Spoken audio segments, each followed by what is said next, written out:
He titulado el sermón de esa mañana La familia del rey, y es que vamos a estar estudiando la genealogía que aparece en el libro de Mateo. Usualmente cuando la gente lee el libro de Mateo se salta ese párrafo, hace trampa cuando lee y salta ese párrafo y comienza del versículo 18, pero el día de hoy no vamos a hacer trampa, vamos a estudiar la genealogía.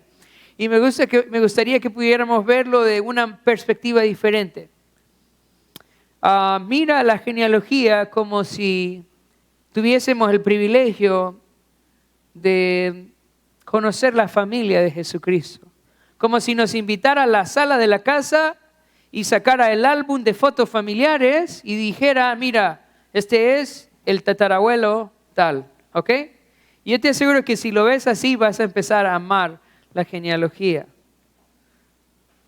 Vamos a comenzar el estudio de Mateo pensando en el autor. Este Mateo tiene dos nombres en los evangelios. Uno es Leví y el otro es Mateo. No sabemos si se llamaba Leví Mateo o Mateo Leví, o si fue que Jesús le cambió el nombre de Leví a Mateo. La palabra Mateo, el nombre Mateo significa regalo del Señor, y este Mateo realmente al escribir su evangelio nos dio un regalo maravilloso. Podemos conocer a Jesús más a través de este evangelio que él escribió.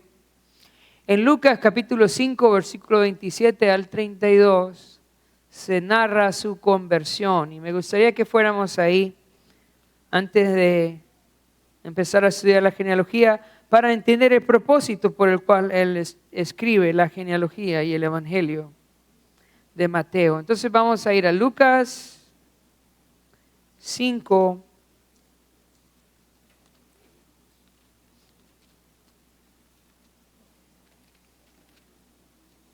Lucas 5 del versículo 27 al versículo 32 dice así. Después de esas cosas salió y vio a un publicano llamado Leví sentado al banco de los tributos públicos y le dijo, sígueme. Y dejándolo todo se levantó y le siguió. Y Leví le hizo gran banquete en su casa. Y había mucha compañía de publicanos y de otros que estaban a la mesa con ellos. Y los escribas y los fariseos murmuraban contra los discípulos diciendo, ¿por qué coméis y bebéis con publicanos y pecadores? Respondiendo Jesús les dijo, los que están sanos no tienen necesidad de médico, sino los enfermos. No he venido a llamar a justos, sino a pecadores al arrepentimiento. Entonces, si piensas un poquito acerca de la conversión de Leví. ¿Quién era Leví? Leví era ¿un qué? Un publicano, personas a quien la sociedad judía aborrecía, porque trabajaban para los romanos. En Roma había un negocio bien interesante. Los senadores se repartían los territorios gobernados por Roma y ponían publicanos. Y a esos publicanos les exigían una tarifa que tenían que recoger de la gente. Ahora, si ellos recogían más de la tarifa, podían quedarse con todo el sobrante. Así que los publicanos eran personas extremadamente ricas. Extremadamente ricas. Así era Leví. Una persona muy, muy rica. Odiado por la gente judía. Y el Señor pasa por ahí, por donde estaba Leví trabajando, y le dice, sígueme. Y Leví dejó todo su dinero, hermanos. Su trabajo, su gallinita de oro, todo lo dejó ahí. Y siguió a Jesús. Ahora en el versículo 29 dice que le hizo un gran banquete al Señor, un gran banquete. E invitó a sus amigos. ¿Saben quiénes eran los amigos de los publicanos? Eran, ¿quiénes creen? Eran los otros publicanos. O sea, los amigos de los publicanos eran los otros publicanos, eran las prostitutas y eran los sicarios. Este era el grupo de ellos. Así que Mateo hizo un gran banquete para que sus amigos conocieran a Jesús. ¿Sabe? Mateo se había convertido de corazón al Señor y ahora lo que quería era que sus amigos, sus compañeros o sus ex compañeros de trabajo pudieran conocer al Señor. Eso se volvió en su pasión. Y yo estaba pensando ahorita en ese tiempo en donde nos invitan, ¿verdad?, a tanta comida, ¿verdad?, tantas reuniones. Yo le aseguro que se va a topar con más de un publicano ahí. ¿Qué debe de hacer? Tener la misma actitud que tuvo Mateo. La misma forma de pensar. ¿Qué es lo que debemos de hacer? Aprovechar cada banquete. ¿Cada banquete para qué, hermanos? Para hablar de Jesús con otros. Hermanos, no se quede usted en este tiempo sin compartir de Jesús con otros. Aproveche cada reunión. No haga una reunión en su casa sin hablar de Jesús. No prepare comida en su casa para su familia sin hablar de Jesús.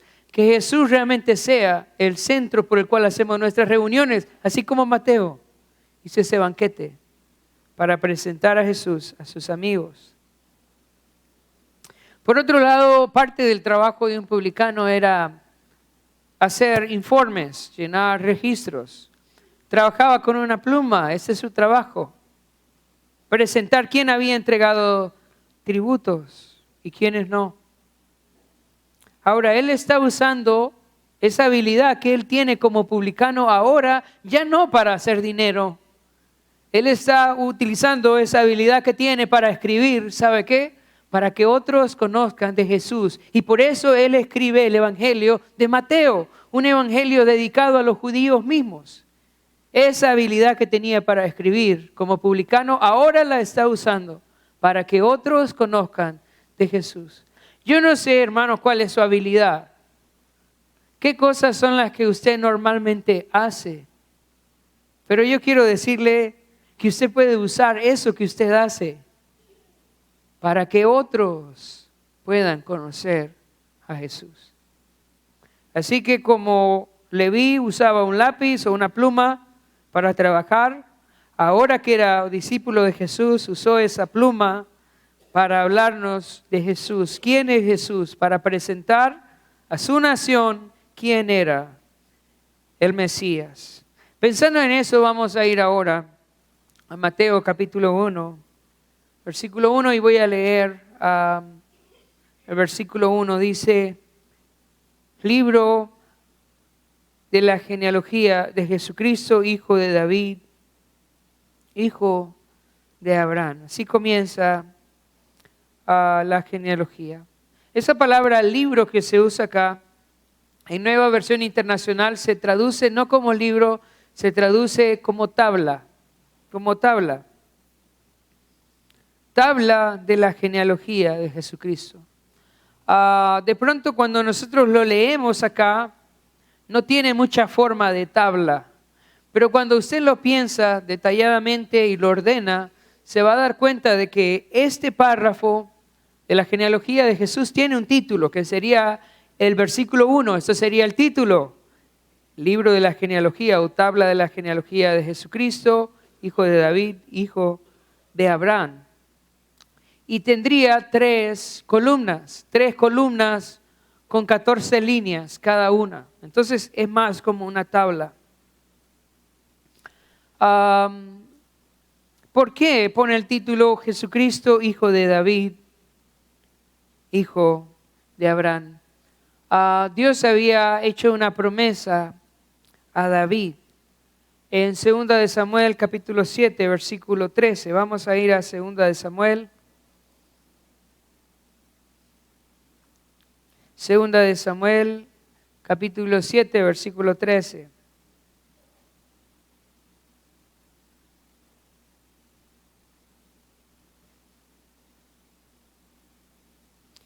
Dice: Él edificará casa a mi nombre y yo afirmaré para siempre el trono de su reino.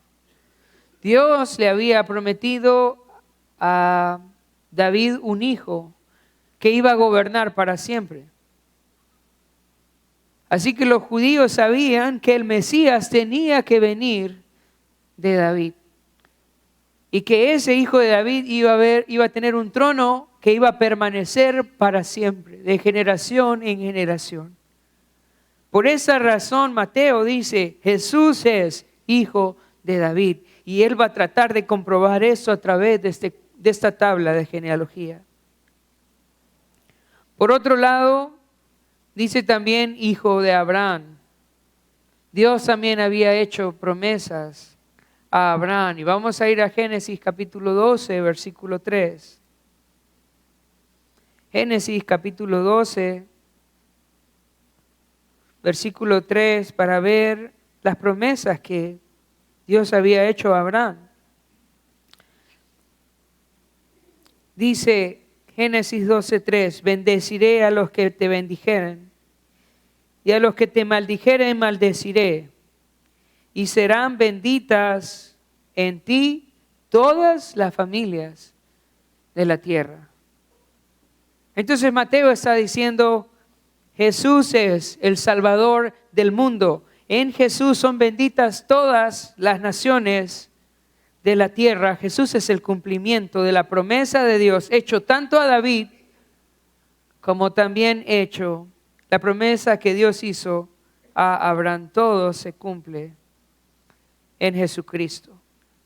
Y una vez dando este título, él empieza a desarrollar entonces la genealogía. Esa genealogía, como les decía, tiene 3 columnas. ¿Y cuáles serían las 3 columnas? La primera columna de la genealogía sería del versículo 2 al versículo 6, que habla acerca de la formación del pueblo de Israel, cómo comenzó el pueblo de Israel, cómo fue formado, cómo fue establecido en la tierra de Canaán. Todo eso aparece en la primera columna del versículo 2 al versículo 6. Vamos a leerlo. Abraham engendró a Isaac, e Isaac a Jacob, y Jacob a Judá y sus hermanos. Y Judá engendró de Tamar a Fares y a Sara. Fares a Esrom y Esrom a Aram. Y Aram engendró a Aminadab, Aminadab a Nazón y Nazón a Salmón.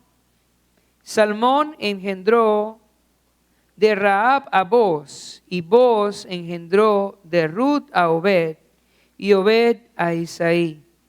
Y Isaí engendró al rey David, y el rey David engendró a Salmón, de la que fue a mujer de Urías. Entonces, esta sería la primera columna de la genealogía. La primera columna comienza con Abraham y termina con David. 14 nombres, desde Abraham hasta David. Cuando nosotros leemos estos nombres, y para nosotros solo son nombres, este es un mal indicativo para nosotros. Significa que en la clase de panorama del Antiguo Testamento estoy aplazado. Este es un examen. Es como cuando usted lee Mateo capítulo 1 y empieza a ver los nombres y no entiende nada, significa que está aplazado en el estudio del Antiguo Testamento. Porque estos nombres no solo son nombres, son personas. Y no solo son personas, son historias. Y resumen el Antiguo Testamento. Por lo tanto, piensa en la providencia y en la sabiduría de Dios. Cuando comienza el Nuevo Testamento, porque este es el primer capítulo del Nuevo Testamento, piénsalo. El primer capítulo del Nuevo Testamento comienza ¿cómo? Comienza resumiendo todo el Antiguo Testamento. ¿Veis la providencia de Dios? El Nuevo Testamento no está desconectado del Antiguo Testamento. Al contrario, el Señor pone la genealogía de Jesucristo en el primer capítulo del Nuevo Testamento para conectar, para hacer el puente entre el Antiguo Testamento y el Nuevo Testamento. Hermanos, no hay forma de que nosotros estemos seguros de que Jesús es el cumplimiento de lo que dice Moisés y los profetas si no conocemos el Antiguo Testamento. ¿Cómo podemos realmente estar convencidos de que Jesús es el Mesías cuando nosotros no conocemos el Antiguo Testamento? Por otro lado, ¿cómo podemos comprender nosotros la belleza del nuevo pacto cuando no hemos comprendido aún el antiguo? Creo que nos han mentido cuando nos han dicho que el Antiguo Testamento no importa. Eso no es cierto. La única forma, escucha eso, la única forma de apreciar la belleza del nuevo pacto es cuando comprendes el antiguo. Y por esa razón empieza el Señor el Nuevo Testamento a través de esta genealogía para que podamos entender la conexión de dónde viene el Nuevo Testamento. El Nuevo Testamento viene del cumplimiento de las promesas hechas a Abraham en el Antiguo Testamento. Pensando en la lista de nombres de la primera columna, de Abraham a David, son 14 nombres. Yo espero que cuando usted los haya visto, los haya identificado, porque hemos estudiado todo este año el libro de Génesis. Así que espero que por lo menos desde Abraham hasta Fares estemos bien. ¿Estamos bien, hermanos? Sí. Si no, nos toca otro año en Génesis, ¿verdad?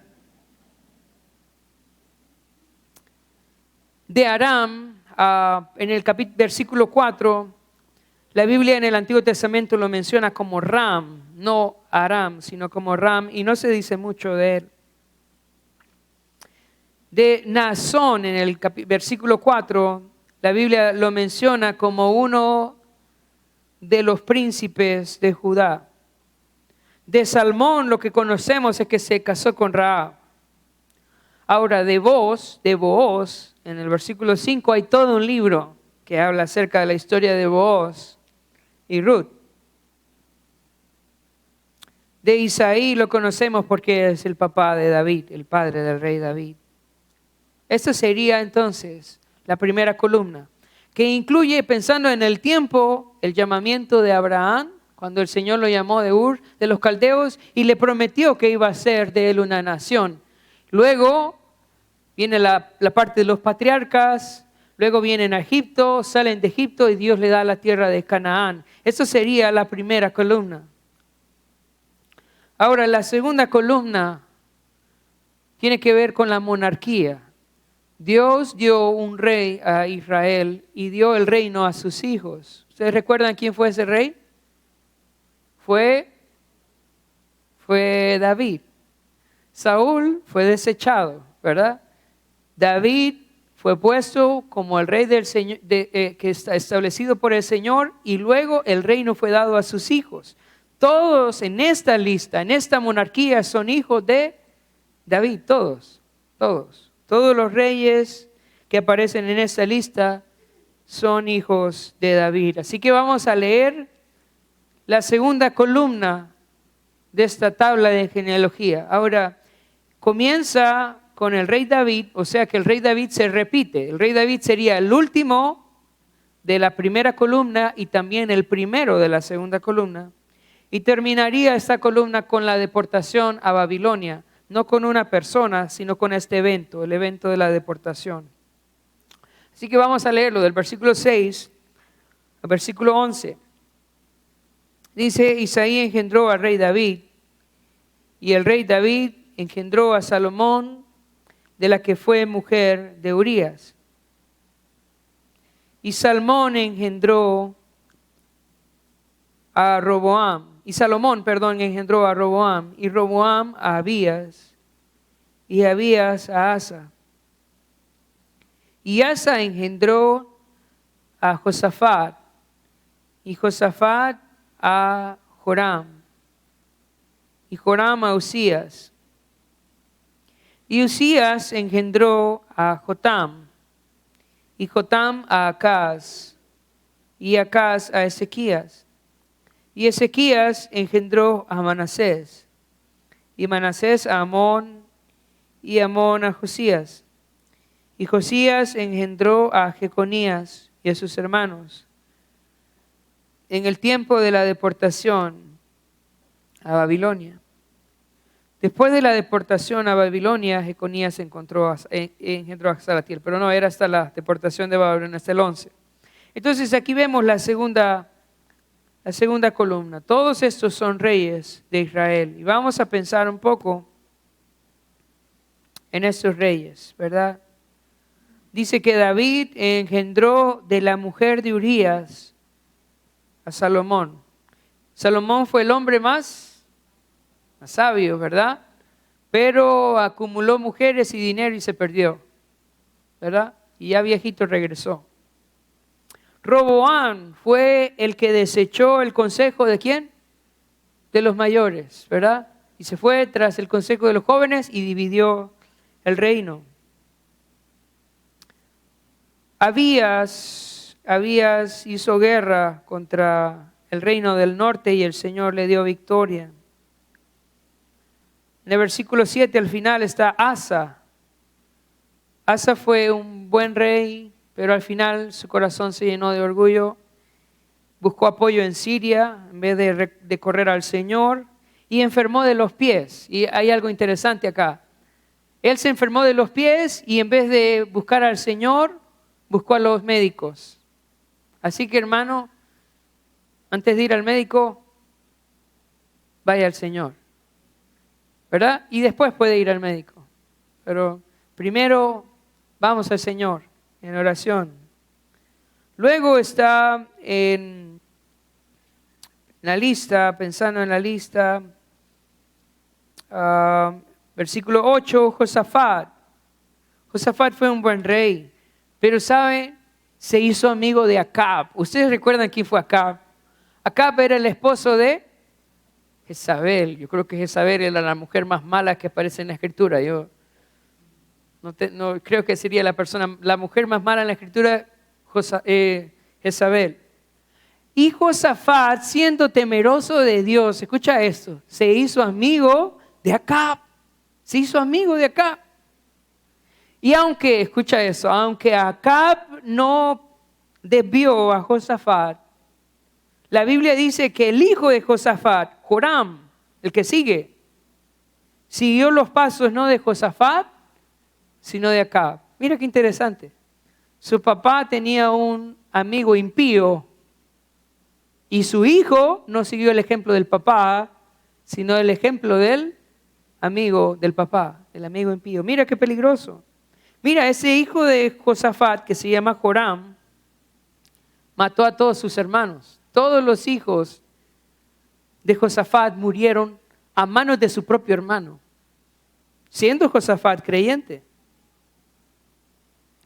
Más adelante vemos también a Acaz.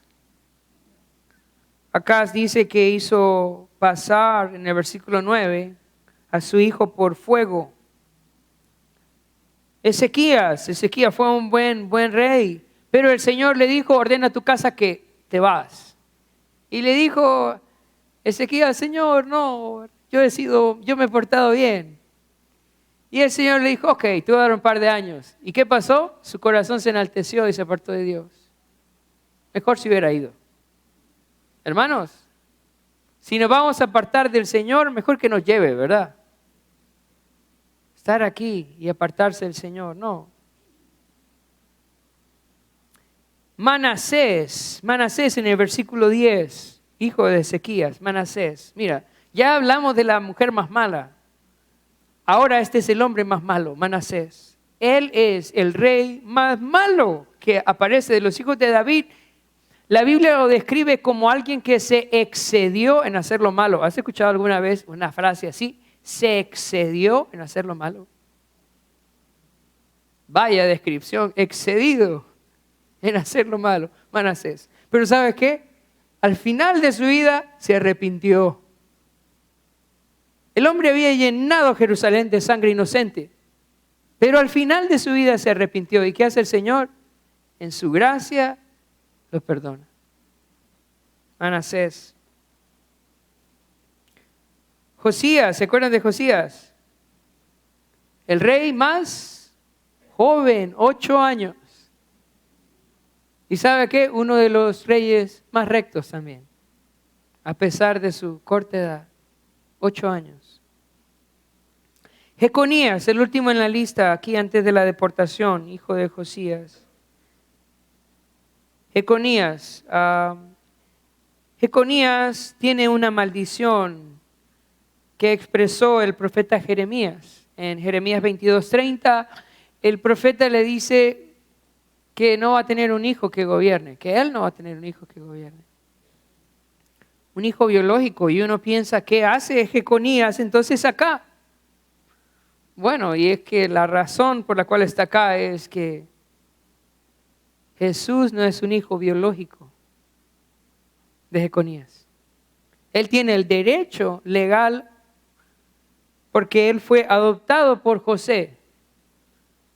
Pero realmente el derecho biológico viene a través de su mamá en la genealogía que aparece en Lucas, que no es una genealogía que viene por la línea de Salomón, sino que viene por la línea de Natán, otro hijo de David. Esta genealogía tiene que ver con el derecho legal a reinar. Entonces, esta sería la segunda columna de la genealogía. Ahora vamos a ver la tercera columna, otra vez, 14 líneas. Vamos a leer del versículo 13 al versículo 16. Dice, voy a leer desde el 12, perdón, del 12 al 16. Dice, después de la deportación a Babilonia, Jeconías engendró a Salatiel, y Salatiel a Zorobabel. Y Zorobabel engendró a Abiud, y Abiud a Eliakim, y Eliakim a Azor, y Azor engendró a Sadoc, Sadoc a Akim, y Akim a Eliud, Eliud engendró a Eleazar, Eleazar a Matán, Matán a Jacob, Jacob engendró a José, marido de María, de la cual nació Jesús llamado el Cristo. De esta tercera columna que comienza con la deportación a Babilonia y termina con el Cristo. Hay 14 líneas ahí también. De esas 14 líneas realmente conocemos muy pocas personas. De pronto a Zorobabel, que fue el gobernador de Judá en el tiempo que regresaron de Babilonia. Entonces, Zorobabel aparece en los libros de Nehemías, en algunos profetas menores. Él era el gobernador del pueblo de Judá, de los que venían del exilio. Entonces, estas serían las tablas. Esta tabla o estos 14 nombres en cada columna no son exhaustivos, o sea, que hay más personas, hubieron más reyes que estos. También en la primera parte, en la primera columna, hubieron más reyes que estos. En esta tercera columna no sabemos mucho de esto, porque hubieron 400 años de silencio. Si ustedes se acuerdan, la Biblia no dice mucho de este periodo, pero es posible que hubieran habido más personas. Lo que Mateo está haciendo es tomando los 14 nombres más relevantes en su genealogía y los pone acá. Hay más personas, pero él a propósito escoge los 14 nombres más relevantes. Esto es común en las genealogías judías. No se ponían todos los nombres, solo se ponían los nombres de las personas más conocidas, más famosas. Ahora, Mateo sí hace algo que es extraño. Y es que él incluye 4 mujeres del Antiguo Testamento en las genealogías. Eso sí es extraño. Si usted lee las genealogías, usualmente todas son hombres.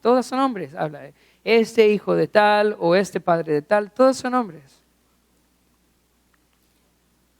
Pero Mateo incluye esas 4 mujeres ahí. 4 mujeres del Antiguo Testamento y al final incluye una quinta que es del Nuevo Testamento. Ahora, ¿por qué? ¿Por qué Mateo hace esto? Mira, yo creo que hay algo que tienen los judíos y que nosotros debemos de cuidarnos también. Y hay un orgullo nacional. Ellos se consideran una nación pura, una nación diferente, una nación especial, ¿verdad? En sí misma. Y yo creo que Mateo está incluyendo a esas mujeres para recordarles realmente cómo son, para ubicarlos en la historia de lo que realmente ha pasado. ¿Qué es Israel? Y la primera mujer que incluye en la lista es Tamar. Estudiamos esa historia en Génesis 38, ¿verdad? Tamar, ¿de dónde era? Era de Canaán. Era una viuda a quien Judá no le quería cumplir su derecho de la ley del levirato.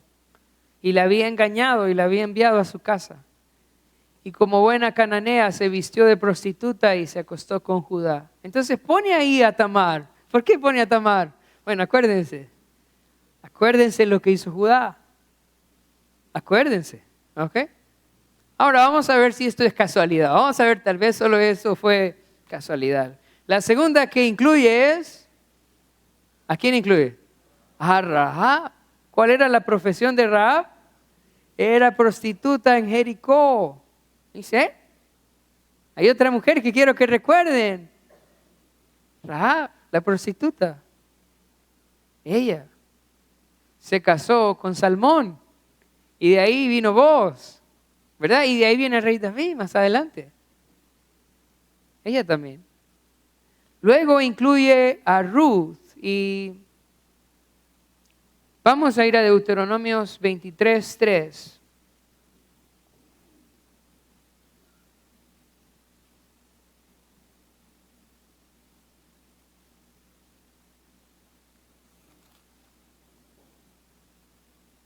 Mira lo que el Señor había dicho.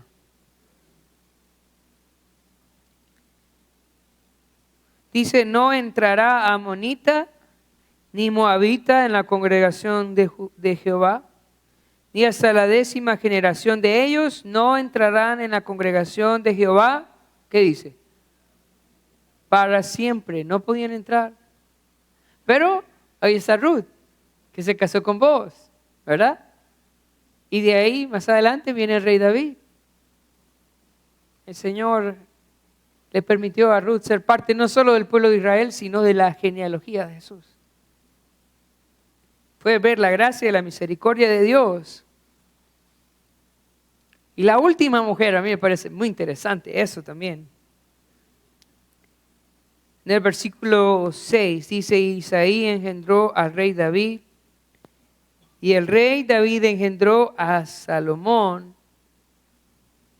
de la que fue mujer Urías. Mira esto. Ustedes saben quién es. ¿Cómo se llama? Hasta yo sé cómo se llama Betsabé. Estoy convencido que Mateo sabía que se llamaba Betsabé. Pero creo que el propósito de Mateo no era poner el nombre de Betsabé, sino apuntar hacia un evento, algo que había acontecido. Los judíos se sentían muy orgullosos del rey David, muy orgullosos de su rey, el rey David. Pero Mateo les recuerda, aún el rey David se portó mal. Todos se han portado mal. Todos son pecadores. No son una raza superior. No son una raza pura. No han hecho las cosas bien. Todos necesitan un Salvador. Me gusta escuchar a Jenny cuando me cuenta las historias que les comparte a los niños el Evangelio. Me encanta. Cuenta cuando los niños les dice, no me diga pecadora. Y se enojan, no me diga pecadora. No me diga pecador. Pero eso es lo que está haciendo Mateo acá. No son mejores. Ustedes también necesitan al Salvador. Ahora vamos a ver la última mujer que aparece acá en el versículo 16. Y ese versículo habla de la naturaleza de Jesús. Dice, y Jacob engendró a José, marido de María, de la cual nació Jesús, llamado el Cristo. ¿Sabes? La palabra que aparece más en esta genealogía, la palabra que más se repite es la palabra engendró. Aparece 14 veces la palabra engendró. Pero cuando llega a José y María, no dice que José engendró, sino que dice que José era el marido de María, de la cual nació. Y ese verbo nació es femenino. Lo que dice ese pasaje es que Jesús no viene de José, Jesús viene de María. Eso es lo que está diciendo acá. José es su padre adoptivo. Jesús tiene los derechos legales de José, pero no viene biológicamente de José, viene de María. Viene de María. Y la Biblia nos explica que Jesús, así como Mateo nos explica su origen terrenal, el libro de Juan nos explica su origen celestial. Es interesante porque Mateo comienza hablando de su familia terrenal y Juan comienza hablando de su naturaleza divina, eterna. Jesús no es como nosotros, Él se encarnó. Él no tiene un padre humano. Él existía de la eternidad y se encarnó a través de María. Hermanos, poco sabemos acerca de María, poco habla la Biblia acerca de María, aparte de la anunciación y del nacimiento de Jesús. Poco sabemos de María. Y creo, tristemente, que lo poco que sabemos de María, lo sabemos mal. Porque nos han hecho creer que María era una persona que nunca pecó. Una persona que no necesitaba un Salvador, una persona santa y sin mancha. Pero hermanos, la Biblia no dice eso de María. Vamos a ir a Lucas, capítulo 1, versículo 46.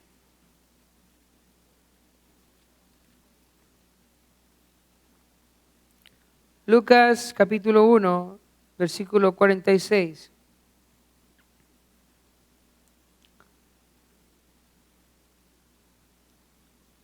Dice así: entonces María dijo, engrandece mi alma al Señor, y mi espíritu se regocija en Dios. ¿Qué dice? Mi Salvador. ¿Ella ocupaba un Salvador? Sí, ella ocupaba un Salvador. Todos necesitamos un Salvador. Versículo 48. Porque ha mirado, ¿qué dice? La bajeza de su sierva. ¿Tenía bajeza ella? Igual que todos nosotros. ¿Por qué ha mirado la bajeza de su sierva? Pues he aquí, desde ahora me dirán bienaventurada todas las generaciones. Algo bonito de esta genealogía es que nos muestra que todos, hermanos, todos somos pecadores. Todos. Todos necesitamos al Salvador. Todos necesitamos al Salvador. Aún María necesitaba al Salvador. Y por eso el Evangelio son buenas noticias. Buenas noticias que necesitamos compartir. Para terminar, tengo algunas conclusiones acá. Hermanos, el mejor regalo que podemos dar esta Navidad es llevar el mensaje de Cristo. Que no falte el mensaje de Jesús en nuestras reuniones. Aprendamos de Mateo, hablemos de Jesús. Él quería que la gente creyera que Jesús es el Mesías. Tengamos esa actitud. Pongamos eso en nuestro corazón, en nuestra mente. Llevemos a Jesús a todas nuestras reuniones, con nuestros amigos. Jesús es el cumplimiento de las promesas hechas a Abraham y a David. Él es el Salvador. Jesús no es un mito, no es una leyenda. Es una persona real. Acabamos de ver su genealogía, su familia. Él es el Señor. Y para terminar, no hay nadie tan malo que Jesús no pueda salvar. Estudiamos la historia de Leví. El Señor lo transformó. Rahab, el Señor lo transformó, la perdonó. No solo les permitió a Rahab ser parte del pueblo de Israel, ser parte de la genealogía, sino que también en el libro de Hebreos la pone a Rahab ahí, ¿verdad? En la lista de las personas de fe, de los héroes de la fe. Hasta allá llegó Rahab. Yo le aseguro que su vida no es más escandalosa que la de Rahab. Y el Señor la perdonó. Por otro lado, no hay nadie tan bueno que no necesita ser salvado. De pronto usted conoce gente que es súper buena gente, que no mata ni una mosca. Y sí, dice, no, ese man no necesita nada. Sí necesita. Todos necesitamos a Jesús. Así que quiero animarle en esa Navidad a llevar a Jesús a todos. Vamos a orar.